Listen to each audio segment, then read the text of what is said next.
You know, they say a mother's love is unconditional. They're wrong. My love had one condition: don't take me for a fool. They also say money can't buy happiness.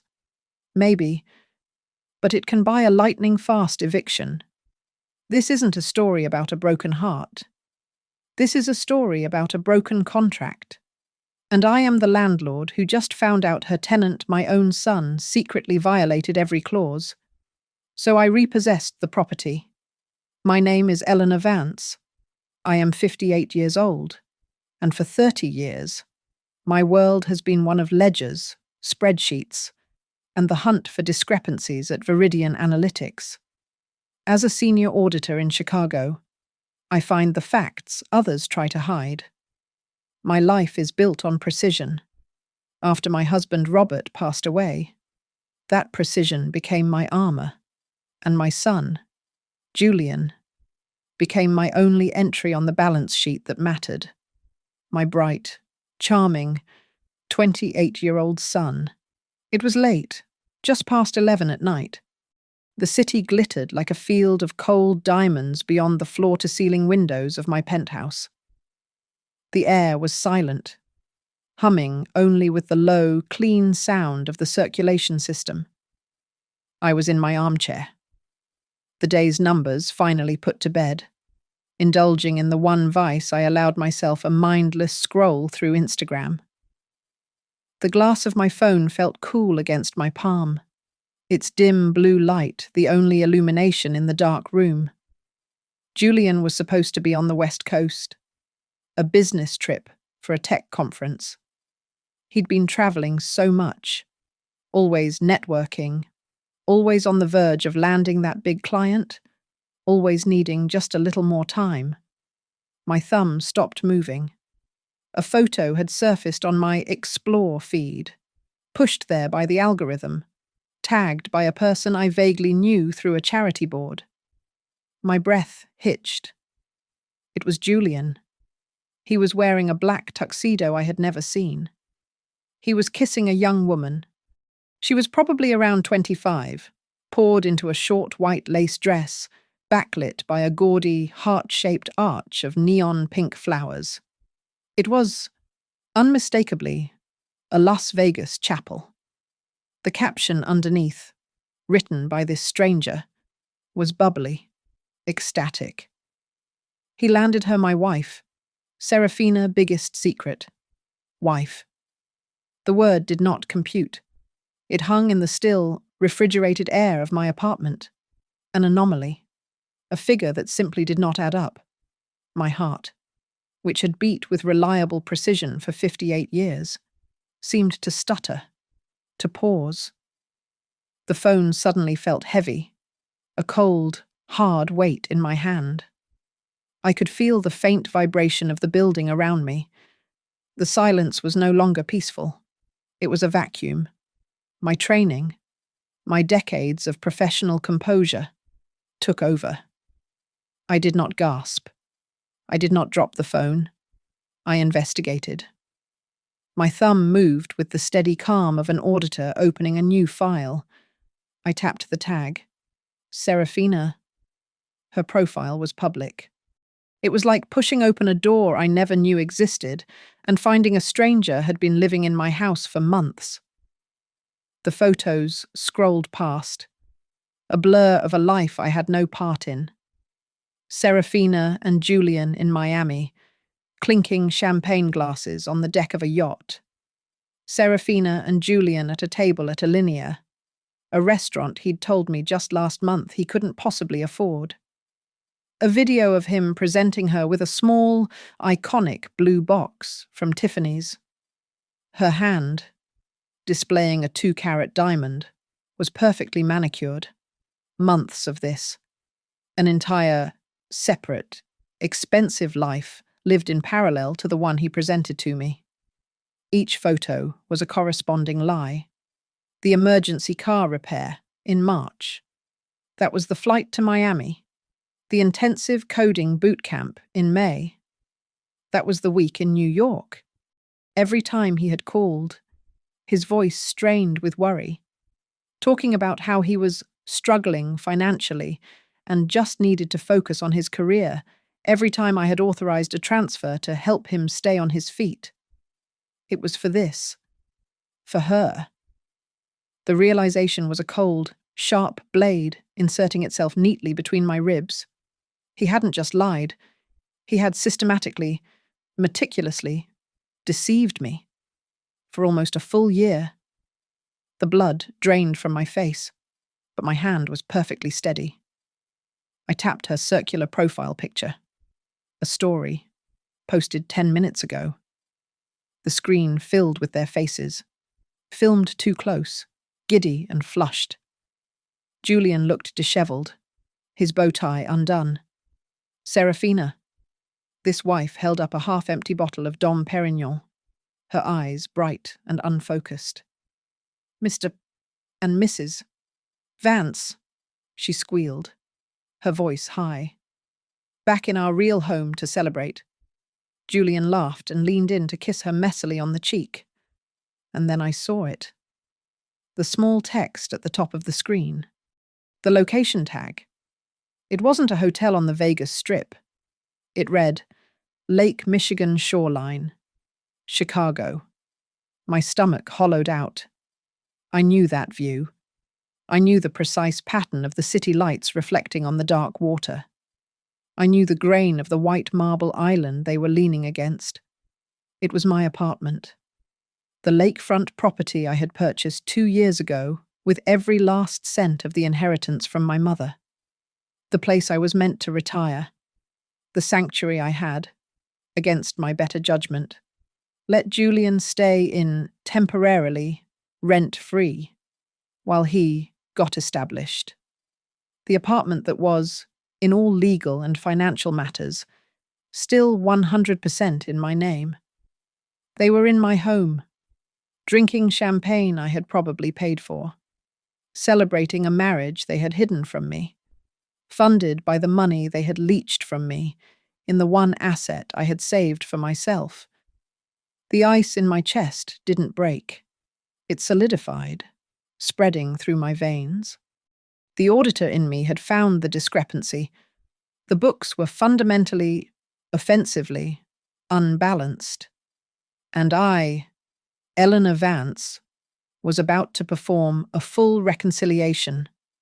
I did not cry. Tears are a liability, an emotional expense I could not afford. The white-hot flash of betrayal had passed in an instant, leaving behind a cold, dense certainty. The feeling was familiar. It was the same Arctic calm that settled over me when I found a cooked book, a hidden ledger, a number that did not just look wrong, but felt wrong. It was the quiet, satisfying click of a lock falling into place. I placed the phone screen down on the marble coaster. The blue light vanished, and the room was dark again. I stood up. My body felt stiff, but my purpose was liquid.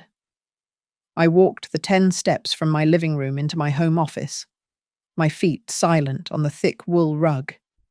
The room was immaculate. A black lacquered desk, 2 glowing monitors, and a single, silver-framed photograph of Robert, my late husband. He was smiling in the picture, 20 years younger, the way he looked before the disastrous investments, before the illness. I looked at his handsome, laughing face for a long, silent moment. The hum of the building's climate control seemed to fade, magnifying my whisper in the stillness. "Look what we made, Robert," I said. It was not an exclamation of sadness. It was an assessment. Look at what all that sacrifice produced. My hand was perfectly steady as I picked up my work phone, the one secured for Viridian, and accessed my personal contacts. My thumb hovered over the name Donovan. It was 11:30 at night on a Thursday. Donovan Hayes had been my lawyer for 2 decades, and Robert's friend for 10 years before that. He was 60, perpetually tired. and the sharpest legal mind in Chicago. He would be asleep. I pressed the call button. He picked up on the fourth ring, his voice thick and gravelly with sleep. Eleanor, what's burning? Is it the audit? Donovan, I apologize for the hour. My voice was flat, a sterile monotone. I need you to sell the Michigan apartment. There was a profound pause. I heard him sit up in bed, the rustle of expensive sheets. The lakefront property, the one Julian is in. He sounded confused, which was his default state before his first cup of coffee. Eleanor, what's happened? Are you all right? I am perfectly fine. I need the property liquidated. Tomorrow. Tomorrow. His voice snapped into focus. Eleanor, that's impossible. Escrow, title searches, marketing, disclosures. I cut him off, my words precise. I am texting you a link to an Instagram profile. Look at it. Then tell me if it's impossible. I sent the URL to Serafina's public page. I waited. The silence on the line stretched for a full 60 seconds. I heard him inhale, a short, sharp shock of air, then a long, slow exhale. The sleepy confusion in his voice was gone, replaced by the familiar, cold precision I paid him for. I see, he said. The two words held a universe of understanding. I will draft the power of attorney and the sale agreements. I'll be at your office by 8 a.m. Thank you. Donovan. I hung up. One call down, one to go. My thumb moved to Brenda Rice, 55, Chicago's undisputed queen of high-end, off-market real estate. Brenda didn't just sell properties, she made them vanish. She was a shark, a confidant, and she was my friend. She would be awake. She answered on the first ring, her voice like a shot of espresso. Eleanor, tell me you're finally selling the penthouse and moving to Paris with me. Not the penthouse, Brenda. The Michigan apartment. Brenda's tone shifted instantly from social to surgical. The lakefront unit, the one Julian is in. The one. I need an off-market, all-cash sale, no listing, no public footprint. I want it sold by noon tomorrow. Brenda let out a low, appreciative whistle. Off-market cash by noon. That's not a sale. Eleanor, that's an extraction. You know the kind of discount you'll have to 20% below market value, I said, preempting her. Brenda went silent for a beat. She was calculating. She knew what that kind of discount signaled. It was not a financial decision. It was a personal one. It was a fire sale. I don't need the money. Brenda, I said, my voice dropping to a cold whisper. I need it gone. Understood, she said, her voice now sharp, energized, thrilled by the hunt. I have a New York investment group that's been trying to buy that entire floor for 6 months. They want the footprint. They don't care about the finishes. And they pay in cash. They're probably awake right now. Handle it. Consider it handled. I'll call you when it's done. I ended the call and placed the phone back on its charging stand. I did not pace. I did not wring my hands. I did not open my phone to look at the pictures again. The audit was in motion. The asset was being liquidated. I did not call Julian. He had made his choice. He had moved his new wife into my home. He had violated the terms of our agreement, the unspoken, fundamental contract between a mother and a son. His name was a red line item in a ledger that was now, finally, closed. I walked to my kitchen, the Italian marble cool beneath my bare feet. I filled the kettle with filtered water, selected a strong, bracing Assam black tea. and waited for the water to boil. The storm was coming. I intended to be wide awake for it. I did not sleep. I sat in my office, watching the black sky over the lake bruise into a cold, industrial grey. My tea sat untouched. My resolve had hardened into something crystalline. The clock on my monitor was the only sound, clicking over the minutes with digital precision. At exactly 7 a.m., my personal phone buzzed on the desk. Brenda. "Done," she said. Her voice was pure adrenaline, the sound of a shark that had just finished a feeding. There was no preamble. "The New York group is ecstatic. They didn't even counter. They agreed to your price, 20% under market, full cash transfer. Their bank is wiring the funds as we speak." A single muscle in my jaw, which had been clenched for hours, finally relaxed. "Good. When is closing?" "Here's the kicker," Brenda said, and I could hear the smile in her voice. "They're fast. They're already in Chicago on other business. They want possession today. 3 p.m. A lesser person might have flinched. 3 p.m. is perfect, I said. "Eleanor, they aren't delicate. They're investors, not homeowners. They plan to gut the unit. They will have their own private security team and a construction crew on site at 3. Whoever is in there needs to be out." "They will be," I said. "Send the wire confirmation to Donovan." I hung up. At 8 a.m. on the dot, my elevator chimed its soft arrival. Donovan walked into my office. He was not the rumpled, sleepy man from the phone call. He was wearing his grey sharkskin suit, the one he reserved for hostile negotiations and probate court. He carried a heavy leather briefcase and looked like me, as if he had not slept at all. He placed a thick stack of documents on my desk, perfectly squared with the edge. "The wire is initiated," he said, his voice all business. "Brenda's team is fast. The funds are already moving to escrow."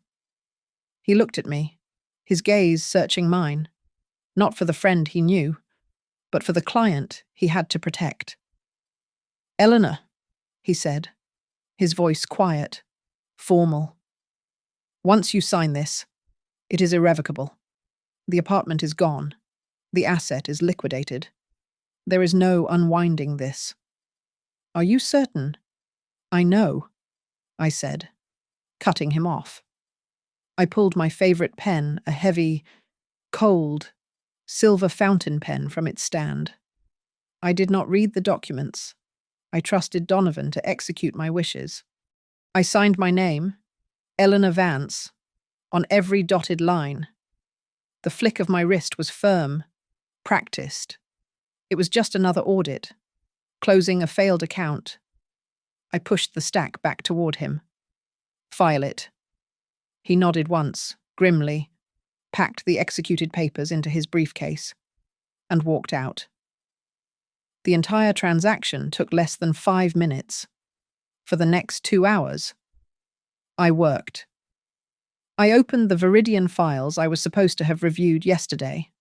I analyzed quarterly expenditures for a logistics firm. I flagged unauthorized travel expenses. I sank into the comforting, logical world of numbers that, unlike people, always, eventually, add up.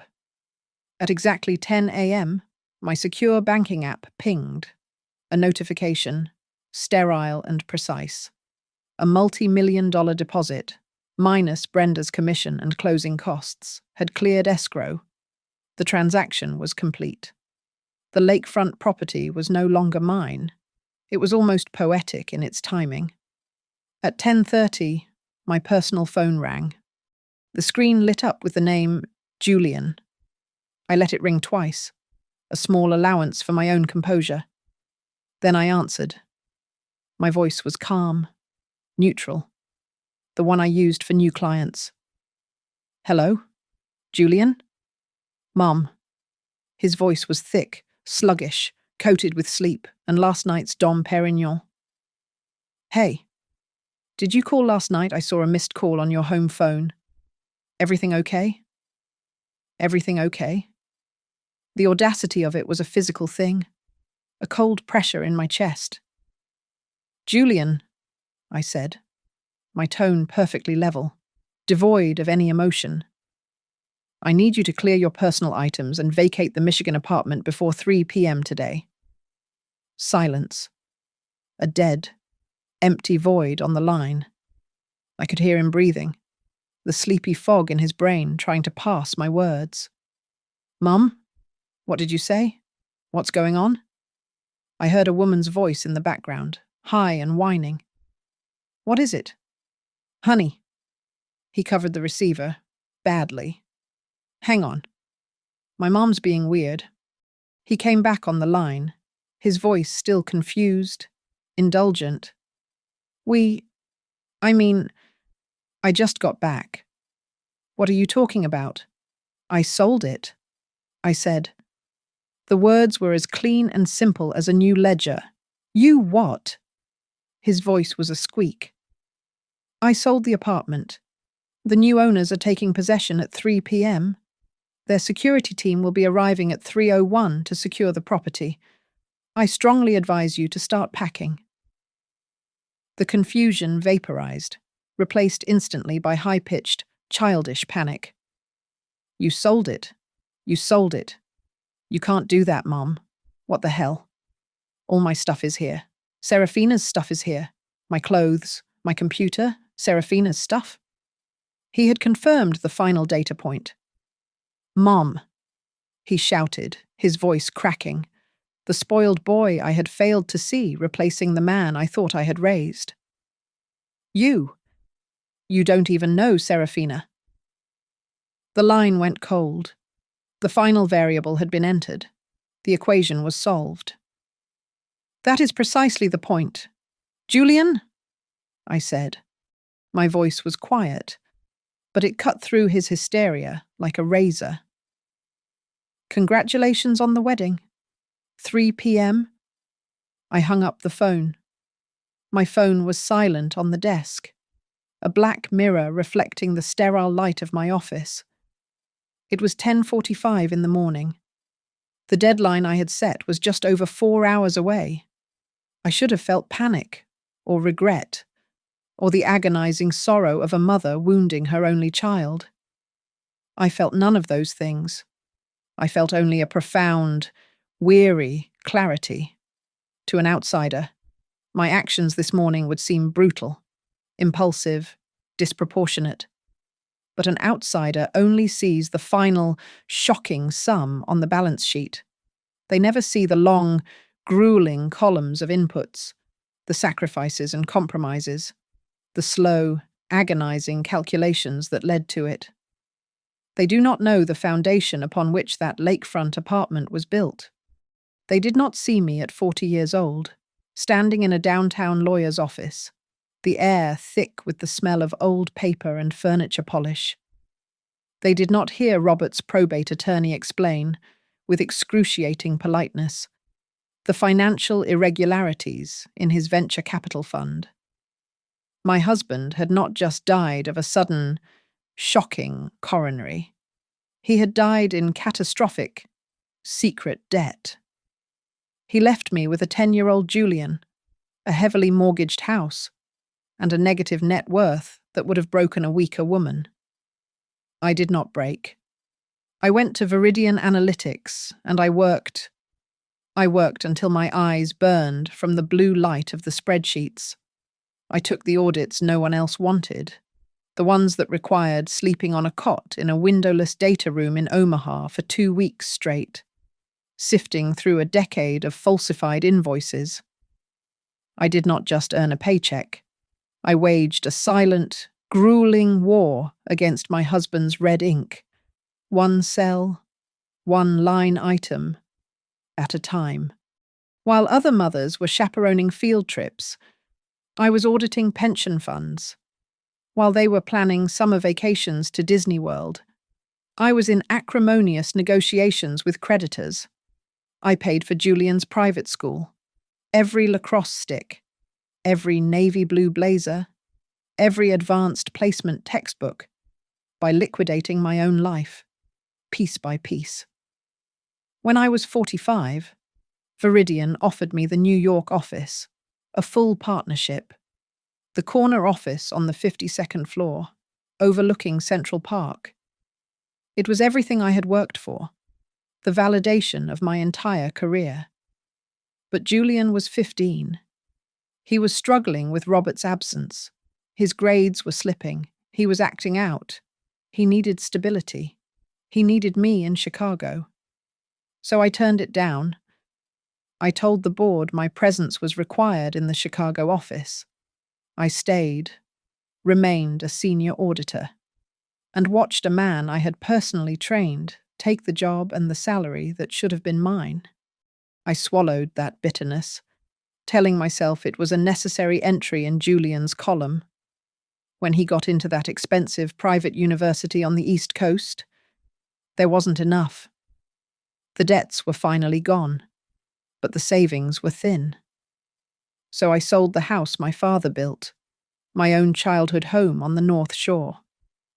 I packed up my memories, the scent of my mother's kitchen, the faded pencil notch on the doorframe marking my height at age 6, and sold it all to a developer who tore it down a week later.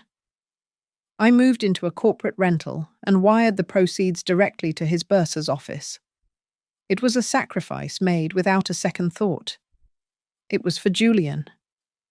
The Michigan apartment was different. That was supposed to be mine. When my mother passed, her small inheritance was the first money in my entire adult life that I had not bled for. It was clean. It was not earmarked to pay a debt or fund tuition or fix a mistake. It was for me. I bought that 2-bedroom unit with the sweeping lake view, envisioning my retirement. I saw myself there, reading the books I never had time for, drinking tea, and finally, after a lifetime of audits, breathing. It was the one and only asset I had ever ring-fenced for myself. Then Julian graduated. He returned to Chicago with a communications degree and a profound, paralyzing distaste for entry-level work. The jobs were beneath him. The hours were uninspiring. He needed time. He said he needed a place to get his head straight and build his portfolio. And I, the fool, the lifelong auditor who had somehow ignored the most obvious internal fraud, offered him the Michigan apartment. Temporarily, I had said, just until you're established. That was 2 years ago, 2 years of no luck on the job hunt. Mum, 2 years of him living, rent-free, in my retirement home, while I continued to work 60-hour weeks to maintain my own. My stomach clenched. I thought back. The auditor's mind finally connecting the data points. The lies hadn't started last night. They had been piling up for a year. Mum, my laptop died. I need $3,000 for a new high-performance model. It's for that intensive coding course. That must have been the flight to Miami. Mum, the car transmission failed. It's a total disaster. Just terrible timing. I need the money fast, or I can't get to these interviews. That, I realized with a cold, sickening jolt, was probably the diamond ring. He wasn't just my son. He was a non-performing asset. He was a bad investment I had continued to fund, ignoring every red flag, blinded by the one thing auditors are warned against: emotional attachment. The betrayal wasn't the wedding. I would have welcomed this Serafina. I would have thrown them a party, paid for the wedding, if he had just been honest. The betrayal was the calculation, the systematic, cold-blooded exploitation. He had taken the foundation of my life, the sacrifices, the lost promotion, the sale of my childhood home, and used it as leverage to fund a life of leisure and lies. He had taken my love, my life's work, and treated it as an endless, unconditional line of credit. He hadn't just married a stranger.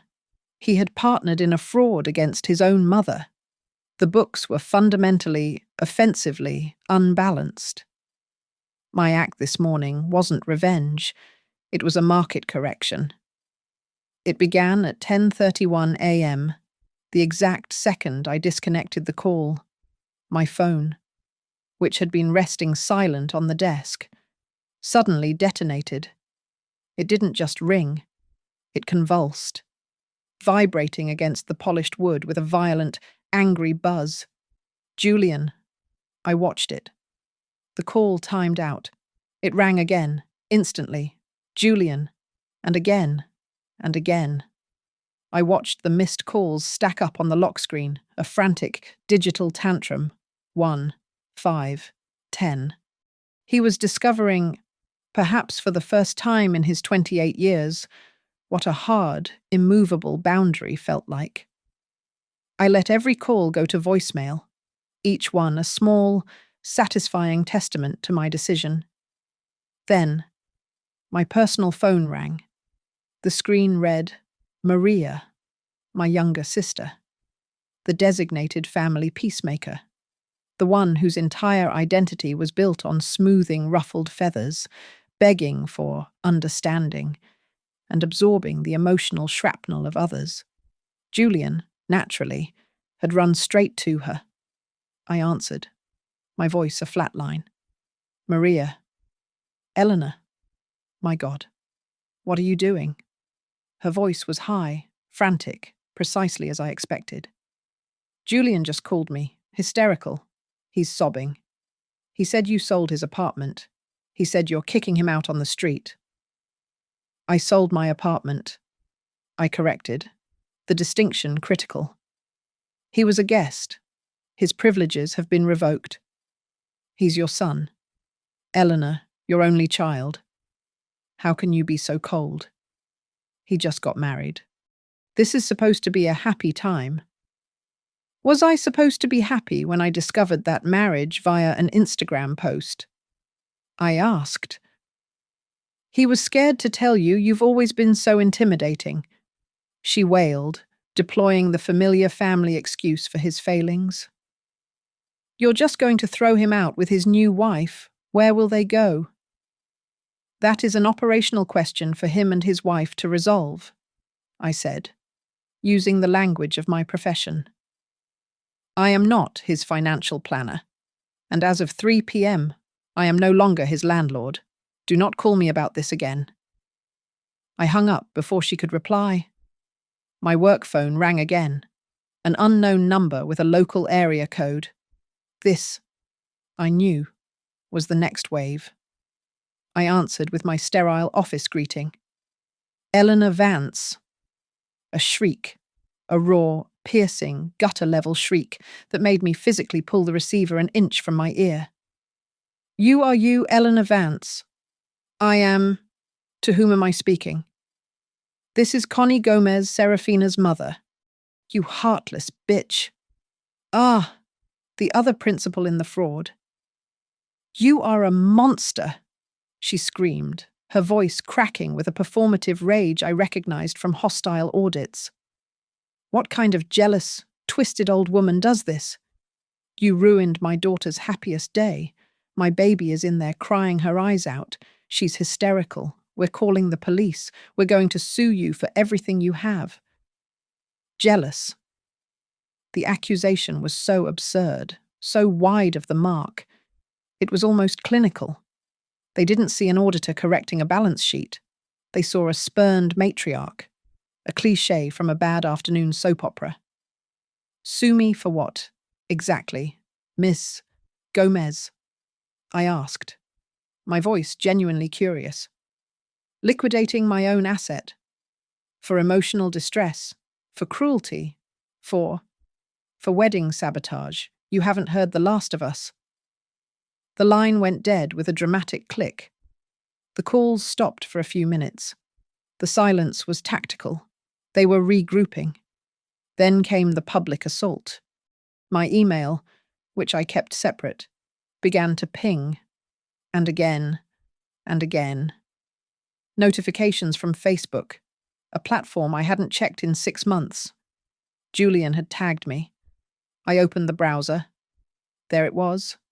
A long, rambling, poorly punctuated post, accompanied by a blurry, tear-stained selfie of him and Serafina. They were standing in front of a pile of designer suitcases. I never thought I would have to write this. It began. Today, my wife Serafina and I were victims of the ultimate act of parental toxicity. We were kicked out of our home with only 4 hours' notice by my mother, Eleanor Vance. He had tagged my professional profile. He wrote about finding true love against all odds and being punished for his happiness. He painted me as a cold, controlling dragon lady, a financially abusive parent who couldn't stand to see him build his own life. The comments were already flooding in, a digital swarm of distant cousins, old high school friends I hadn't spoken to in 30 years, and total strangers. Eleanor, this is shocking. He's your son. This is cruel. How could you? She was always jealous of his happiness. What a narcissist! And then, the grand finale, the true goal of the post. We have nowhere to go and no money, he concluded. She controlled all our finances. Please, if you can find it in your heart, help us start our new life, free from toxicity. He had attached a link, a GoFundMe. Help Julian and Serafina start new life. The vultures were circling, drawn by the scent of manufactured drama. My personal phone began buzzing with text messages from friends of Maria, from Robert's side of the family, all demanding an explanation, all calling me heartless. I looked at the GoFundMe. I looked at the Facebook post. I looked at the mountain of missed calls. I did not reply to a single one. With the methodical patience of an auditor gathering evidence for a fraud case, I began to take screenshots. Every text, every missed call log, every vitriolic Facebook comment. I saved Julian's post as a PDF. I saved the GoFundMe page, noting the time and the initial donation amount. I created a new file on my secure server, labeled Vance Julian Incident 2025, and methodically uploaded every single image. When the documentation was complete, I returned to my phone. I went into the settings. I silenced all notifications from all apps. I blocked Maria's number. I blocked Connie's number. I set my phone face down on the desk. The storm was raging outside my fortress. But inside, in my office, there was only silence. I had my evidence. Now, I would wait. The public relations war was a distraction. The noise, the GoFundMe, the tearful texts from relatives, it was all chaff, designed to obscure the real transaction. My son was a fool, yes, but my gut, the one honed by 30 years of finding hidden rot, told me he was a managed fool. This Serafina, she was an anomaly that did not compute. I could not believe she was just an innocent, 25-year-old girl swept up in a romance. The part of my brain that had been a mother, the soft, compromising, forgiving part, was now dormant. The forensic auditor was in full control. I do not get emotional. I get evidence. I did not go to Google. I went to my professional resources. I made one call. Not to a friend, but to the private investigation firm Viridian Analytics keeps on a multi-million-dollar retainer to vet high-level executive appointments and investigate hostile takeovers. Mr. Harris, I said, my voice crisp. I need a deep background file, Expedited. The subject is a Serafina Gomez. I am authorizing the executive level package. I want everything. Financials, legal, personal, 6 degrees of separation. I want to know what she had for breakfast. Understood. Ms. Vance, he replied. He did not ask why. He simply asked, "When do you need it?" "Yesterday," I said, and hung up. While Harris and his team of professionals dug deep, I started my own preliminary audit. An auditor knows where the public-facing ledgers are kept. I ran her name through every public records database I had access to. The first discrepancy appeared in under 5 minutes. The radiant 25-year-old bride from Instagram did not exist. The woman my son had married, Serafina Maria Gomez, was 31. A small lie, but a foundational one. The second discrepancy was larger. I ran a credit check. It came back glowing, a bright, toxic red. This was not a young woman with a few college loans. This was a history of catastrophic, willful default, maxed out credit cards, court judgments from landlords, repossessed vehicles. The total was well into 6 figures. She was not just broke, she was financially desperate. This was not a partner. This was a liability seeking an asset. My blood ran cold. I was looking at the profile of a predator. The encrypted report from Mr. Harris arrived in my inbox 36 hours later. It was heavy, thorough, and devastating. Serafina Gomez had a pattern, one that my son, blinded by charm, had been too naive to see. She had been engaged 3 previous times, all within the last 4 years. The first was to a Silicon Valley startup founder who had just cashed out. The second was to the son of a prominent New York real estate family. The third was to a man in Miami whose only listed occupation was beneficiary. Each man had one thing in common: a wealthy, established family. 2 of those engagements had ended not in marriage, but in a quiet, sealed financial settlement. She wasn't looking for a husband. She was looking for a severance package. But it was the last attachment in the file that stopped my heart. It was the answer to the one question I had not been able to solve. How had she, a woman with that level of debt, managed to get into my son's orbit? Where had they met? The file contained a series of photographs, grainy, taken from security footage and social media. Julian had told me he met her at a bar in River North. A chance meeting. The PI's report proved this was a lie. The first photograph was dated 6 months before their first date. It was a wide-angle shot from the back of a grand ballroom, documenting a charity gala. The Chicago Children's Trust annual fundraiser. I was there. Julian, handsome and bored in his tuxedo, was on my arm. And there, in the background, almost hidden by a floral arrangement, was Serafina Gomez. She was not a guest. She was wearing a black and white uniform. She was working for the catering company. The entire story unspooled in my mind. A cold, perfect timeline. This was not a whirlwind romance. This was not love at first sight. This was a hunt. She had seen him that night. She had seen him with me. She had marked him, researched him, and then, months later, engineered a chance meeting. She had targeted my son, my family, my money, with the cold precision of a sniper. My son wasn't a fool who had fallen in love. He was the mark. The GoFundMe was a predictable, pathetic cash grab. The Facebook tantrum was noise. I had processed all of it, filed it, and moved on.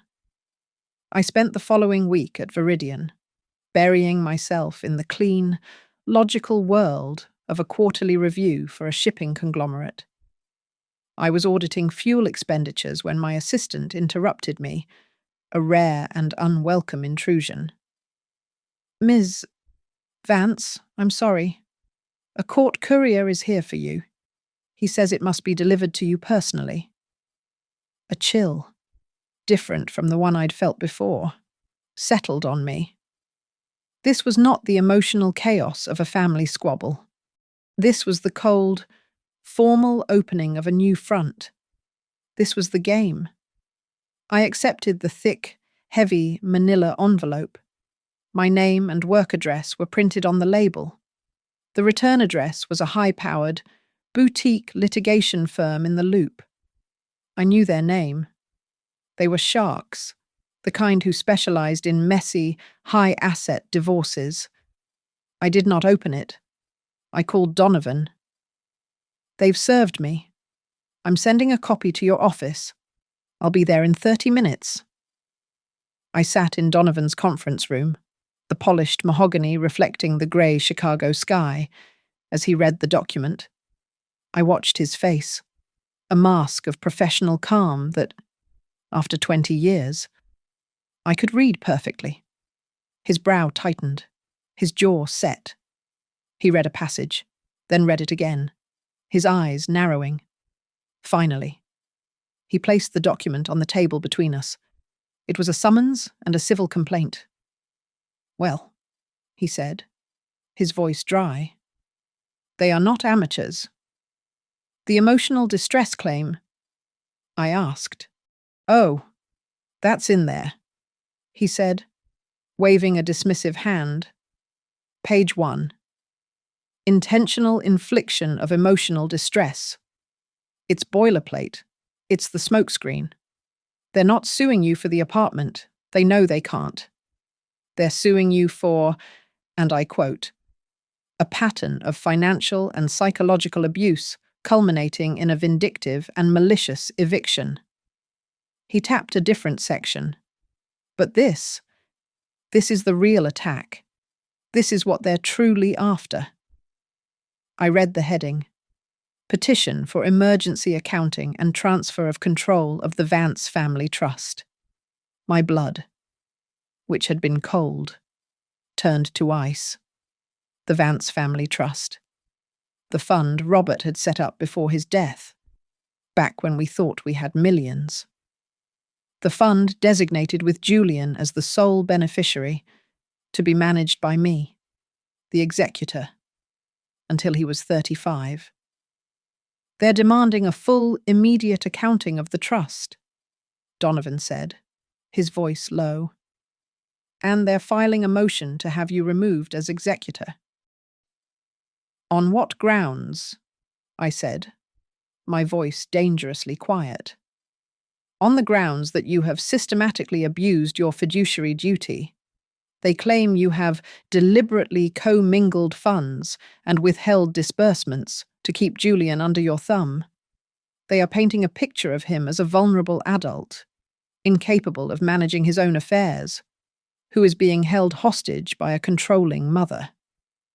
A vulnerable adult.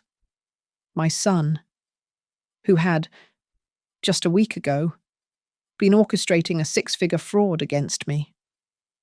With his new marriage, Donovan continued, his wife, Serafina, is petitioning to have her appointed as his financial guardian, citing his inability to act in his own best interests when under your influence. There it was, the end game. Not the GoFundMe's pocket change, not the apartment, which was already gone. This was the main prize. They were making a legal play for the entire family trust. And then, the final, inevitable, sickening page, an affidavit, a sworn statement in support of the lawsuit. I, Julian Vance, do solemnly swear that the following is true. It went on for pages, a fabricated history of my control, his fear, his desperate need for independence. It was a betrayal transcribed by a lawyer and weaponized. And at the bottom, I saw it. His signature. Julian Robert Vance. The full, flowing, confident script I had taught him to write. He had signed it. He had looked at this document, this collection of catastrophic lies designed to declare him incompetent and me a criminal. And he had signed his name. He was suing his own mother. Was he there? I asked, my voice a whisper. When they drafted this, Donovan nodded grimly. I called their counsel to confirm receipt. I asked the same question. Julian was there, and so was the mother. Connie Gomez. Donovan confirmed. Their lawyer let it slip, said Mrs. Gomez was instrumental in providing the history of your abusive financial control. She was in every meeting, pushing, directing. This is her play. Eleanor. Serafina is the vehicle, but Connie is driving. I looked down at my son's signature. I was no longer a mother. I was a defendant. And I realized with a grim and terrible satisfaction, being audited by a team of amateurs. They had just made a fatal error. They had invited me, a senior auditor, into a battle of documentation. The lawsuit sat on my glass coffee table, an ugly, toxic stain on the clean lines of my living room. For a week, I had been an island, a defendant in clinical isolation. That ended at 7 p.m. My family did not knock. The elevator chimed, and they walked in, using the override code I had given them years ago. They were not the family I had given birth to. They were the family I had earned, the one I had built. My true board of directors, Donovan Hayes, my lawyer, was already carrying his briefcase, his face set in the grim mask of combat he wore to court. Brenda Rice, my realtor, strode in behind him, shedding a leopard print coat and radiating an energy that was pure, unfiltered predator. She was already on her phone. And last, Dr. Iris Rowan, 60 years old, with kind eyes behind sharp glasses and a mind that could dissect a personality in 5 minutes. She had been my best friend for 30 years, my anchor since Robert's death. She was a forensic psychologist, and she was the one who had held my hand as I identified my husband's body. She knew my every fault and every strength. They did not come bearing casseroles or platitudes. They did not hug me or tell me it would all be okay. This was not a support group. This was a war council. Brenda was the first to speak, snapping her phone shut. Coffee. Black, she announced, heading for my kitchen as if she owned it. And someone get me the details on Connie Gomez, because what I just found is juicy. Iris sat opposite me, her gaze analytical, searching. How are you? She asked, not the way a friend asks, but the way a doctor asks. I am operational, I said. That's all we need, she replied, nodding. Donovan laid his briefcase on the table next to the lawsuit, a gesture of contamination. All right, he said, taking the chair to my left. Let's review the incoming fire. Their suit is legally very weak. The emotional distress claim is garbage and will be dismissed. The petition to remove you as executor is based on hearsay and fabricated narratives. But, I prompted. I knew his tone. But, he continued, leaning forward. It is not designed to win. It is designed to bleed you. It's a public, expensive, and dirty shakedown. They will file motions, demand depositions, subpoena your private records, and leak every word of Julian's pathetic affidavit to the press. They are banking on you settling to make it go away. They want half the trust, and they're willing to destroy your reputation to get it. Brenda returned, 2 mugs of coffee in hand, passing one to Donovan. Then they've made a mistake. They don't know who they're dealing with. She sat on the arm of the sofa, coiled like a panther. I made some calls, like I said. The mother, Connie Gomez. She's not a retiree living in Florida. She's a former paralegal from a mid-level insurance defense firm. Emphasis on former. She was fired 2 years ago. Donovan's head snapped up. Fired for what? That's the fun part. Brenda grinned. It's sealed. But my source says it was for mishandling client information. Shady behavior. She knows just enough about the legal system to be dangerous. A fired paralegal. A history of mishandling information. The entire game board shifted in my mind. Iris, I said, turning to the last member of my council. Iris had been silent, observing. She set her teacup down. This is a classic narcissistic acquisition. Eleanor, she said, her voice gentle but firm. Connie is the primary actor. Serafina is the tool. Julian is the vector. I flinched at that. A vector. A carrier of a disease. I know that's hard to hear, Iris said, but you must accept it. He is a victim of a sophisticated manipulation. Yes. But he is also a willing accomplice. He signed the papers. He made the GoFundMe. He chose them over you. The part of you that wants to save him, the mother, is a liability they are actively exploiting. She leaned in, her gaze locking with mine. You cannot save him. Eleanor, he is lost to you, at least for now. Your only objective is to save yourself. The battle they are bringing isn't just legal, it's psychological. They will try to make you doubt your own mind, your own history. They will weaponize your love for him. The room was silent. They had laid out the enemy's strategy, resources, and psychological profile. So, I said, my voice hard again, what is our response? Donovan snapped open his briefcase. Our response is total war. I'm preparing a countersuit. We are not just defending, we are attacking. We will file for malicious prosecution and conspiracy to commit fraud. We will bury them in discovery requests until their pro bono shark lawyer chokes on the paperwork. Brenda smiled. A fired paralegal with a sealed record. She mused. Give me 48 hours.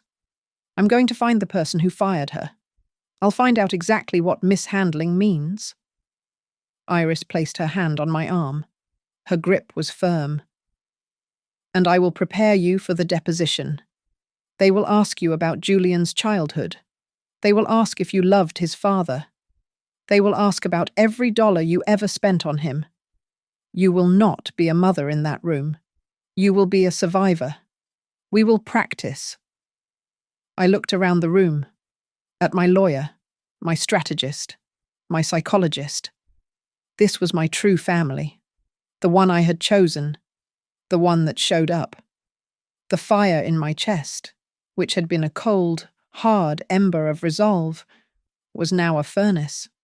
They had not come to comfort me. They had come to reload. Donovan was not just a lawyer, he was a bloodhound. While I had been dealing with the emotional fallout, he had been doing what he did best, pulling on the one thread that didn't feel right. He summoned me to his office, not with a phone call, but with a one-line email. I've found it. Get here now. When I arrived, his conference room, which had been a haven of grim strategy days before, was electric. He was standing by the window, a thick, old-fashioned, blue-bound document in his hand, the original Vance family trust. They're stupid, Eleanor, he said, not as a greeting, but as a pronouncement. He was vibrating with the kind of intellectual fury he usually reserved for incompetent opposing counsel. They are breathtakingly, fatally stupid. He slapped the trust document down on the table. They've built their entire case on this. The petition to have you removed as executor, the claims of commingled funds, the demand for an emergency accounting. It's all based on the existence of this trust and its assets. And, I said, not following. It exists. Robert created it. Oh, it exists, Donovan said, a slow, dangerous smile spreading across his face. It's an irrevocable trust. It's ironclad, but they made one catastrophic, amateur hour mistake. He paused for dramatic effect, his eyes glittering. They never verified the balance. I felt my breath catch. The trust, he said, is almost completely empty. It all came back to me in a rush. 7 years ago. Julian's 21st birthday. We weren't celebrating in a restaurant. We were in this very conference room.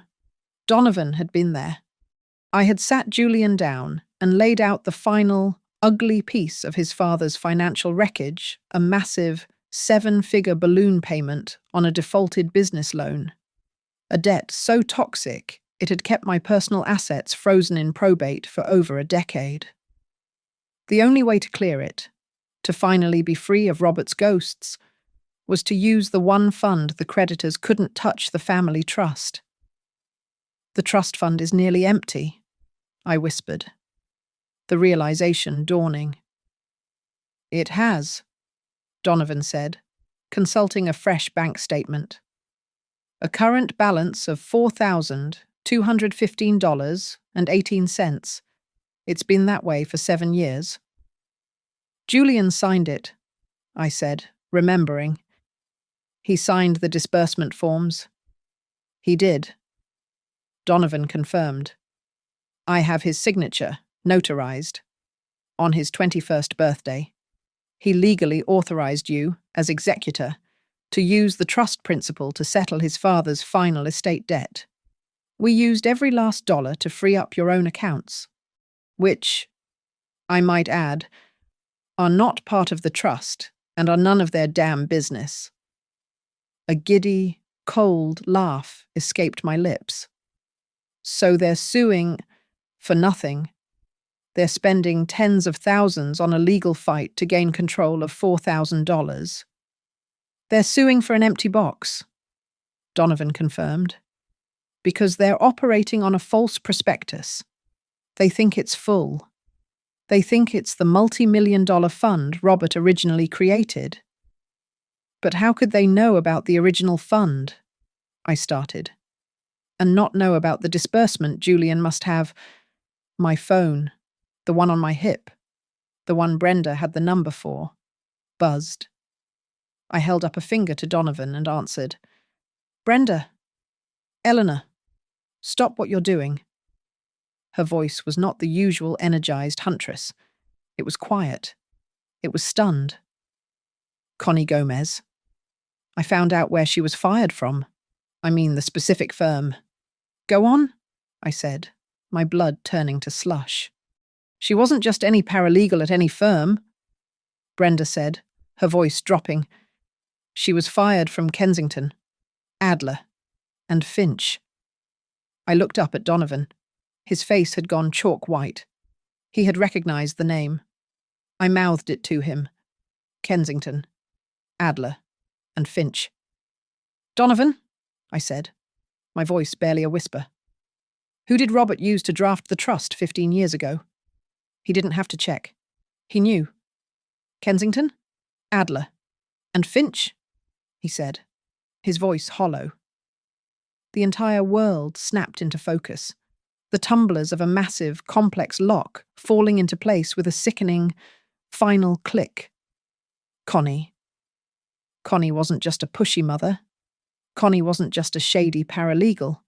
Connie was a paralegal at that firm, the firm that held the original, confidential paperwork for the Vance Family Trust. She would have seen the initial assets. She would have seen the multi-million-dollar balance, the projections, the schedule of beneficiaries. She stole the file, I said, the words falling from my lips. That's why she was fired for mishandling client information. She stole our file. She's been sitting on it, Donovan said, picking up the narrative, his mind racing as fast as mine. Waiting? She's had Julian's name, the trust details, for years.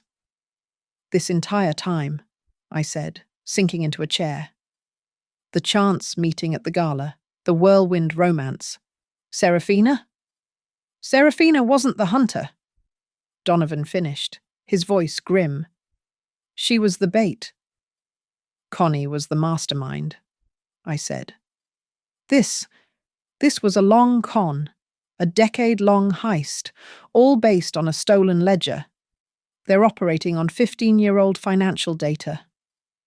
The lawsuit, the emotional distress, the public smear campaign. It wasn't just a shakedown. It was the final, desperate move in a plan that had been decades in the making, orchestrated by a woman who thought she was auditing me, but had, in fact, failed to check the most basic numbers. They weren't just amateurs. They were fools, and they had just handed us the weapon to destroy them. The deposition room was beige and windowless, smelling faintly of industrial carpet cleaner and stale fear. It was the colour of spreadsheets, a place where nuance came to die. I sat at one end of the long, polished table. Donovan was to my right, his files stacked in precise, weaponized piles. Across from us sat the opposition. Serafina, looking less like a blushing bride and more like a cornered animal, was twisting a cheap ring on her finger. Her mother, Connie, sat beside her, vibrating with a tense, greedy energy, whispering into her daughter's ear. Julian was at the far end, pale, unshaven, avoiding my gaze. He looked like a man who had not slept in weeks, and their lawyer, a man named Graves, shuffled his papers with an air of practiced, smug superiority. He thought this was a simple shakedown. Graves cleared his throat, adjusting his silk tie. He looked at me, a condescending smile playing on his lips. Mrs. Vance, let's begin. Do you admit that on the morning of October 12th, you summarily and with malice deprived your son, Julian Vance, of his primary residence, forcing him and his new bride onto the street? Before I could answer, Donovan raised a hand, his voice bored, cutting through the smugness like a wire. Mr. Graves, we can skip the theatrics, can't we? My client's actions regarding her own property are well documented. We're here because of your petition regarding the Vance family trust. So, if it's all right with you, we'd like to move directly to discovery. We have some exhibits we'd like to introduce. Graves frowned, clearly annoyed at having his performance interrupted. Fine. Proceed. Counsel. Donovan slid the first folder across the table. It landed with a soft, definitive thud. Exhibit A, a certified current statement of assets for the Vance Family Trust. I watched Connie. She leaned forward, her eyes hungry. Graves opened it. He stared at the single sheet of paper. This, Donovan said, his voice flat, shows a current balance of $4,215.18. The silence in the room was absolute. Serafina's head snapped up. Connie's face, which had been pinched in concentration, went slack. What, that's impossible, Connie blurted out. Graves shot her a look. Mrs. Gomez, please. He looked at Donovan. This is a fabrication. We have the original trust schedule.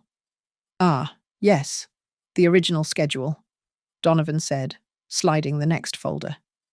Which brings us to Exhibit B, a notarized affidavit, signed by Mr.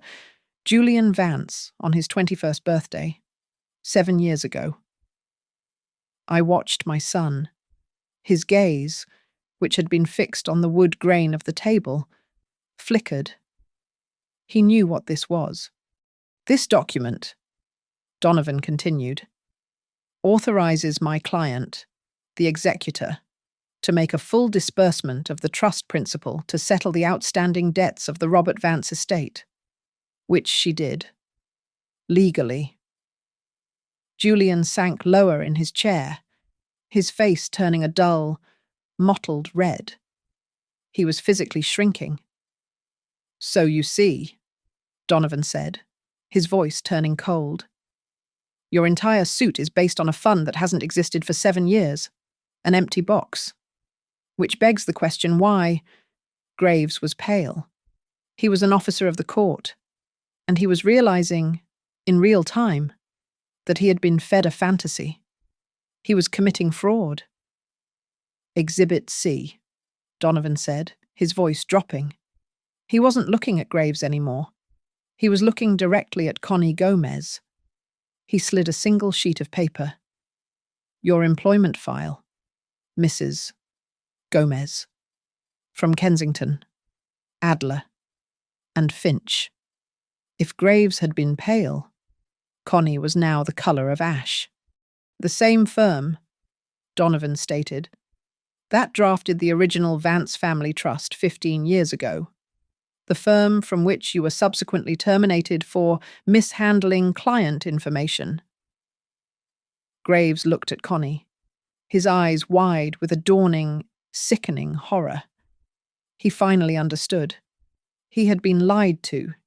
He had built a federal case on stolen, outdated information provided by his own client. And finally, Donovan said, picking up the last, thick document. This is a courtesy copy of the formal ethics complaint and civil suit we have just filed with the State Bar Association.